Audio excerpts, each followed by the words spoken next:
నమస్కారం. ఈరోజు మంగళవారం.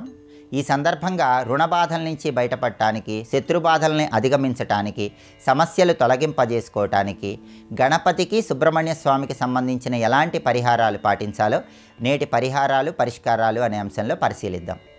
ప్రధానంగా మంగళవారం సందర్భంగా అన్ని రకాలైనటువంటి సమస్యలు పోగొట్టుకోవాలన్నా, అన్ని ఇబ్బందులు అధిగమించాలన్నా మీ గృహంలో పూజా మందిరంలో పగడ గణపతిని ఏర్పాటు చేయండి, లేదా రాగి గణపతిని ఏర్పాటు చేసుకోండి, లేదా హరిద్రా గణపతి, లేదా వక్క గణపతి, లేదా శ్వేతార్క గణపతినైనా పూజా మందిరంలో ఏర్పాటు చేసుకొని తెల్ల జిల్లేడు పూలతో పూజ చెయ్యండి. సింధూరం బొట్లు అలంకరించి తెల్ల జిల్లేడు పూలతో పూజ చేస్తూ గం గణపతయే నమః అనే మంత్రాన్ని 21 సార్లు చదవండి. కుడుములు నైవేద్యంగా సమర్పించండి.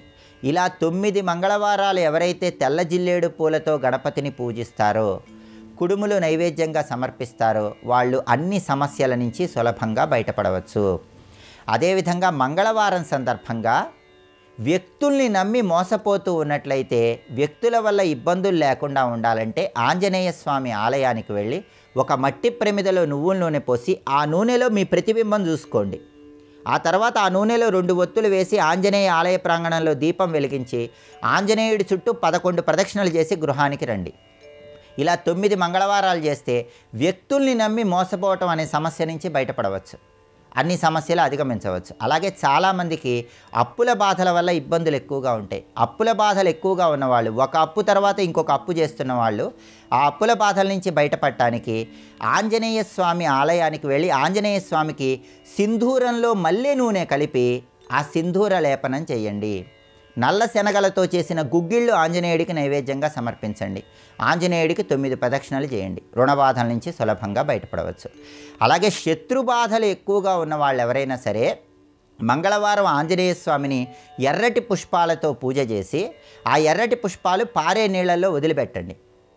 ప్రత్యేకంగా ఎప్పుడైనా మంగళవారం మృగశిరా నక్షత్రంతో కానీ, చిత్తా నక్షత్రంతో కానీ, ధనిష్టా నక్షత్రంతో కానీ కలిసి వచ్చినట్లయితే ఆ రోజు ఆంజనేయ స్వామికి బెల్లం నైవేద్యం పెట్టండి. ఎర్ర పుష్పాలతో పూజ చేసి బెల్లం నైవేద్యం పెట్టి దాన్ని కొంత ప్రసాదంగా స్వీకరించి ఇతరులకు పంచిపెడితే శత్రువుల వల్ల వచ్చేటటువంటి అన్ని రకాలైన ఇబ్బందుల నుంచి బయటపడవచ్చు.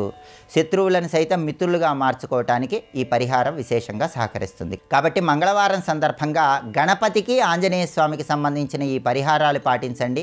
అన్ని సమస్యలు, అప్పుల బాధల నుంచి బయటపడి సమస్త శుభాలను సిద్ధింపజేసుకోండి.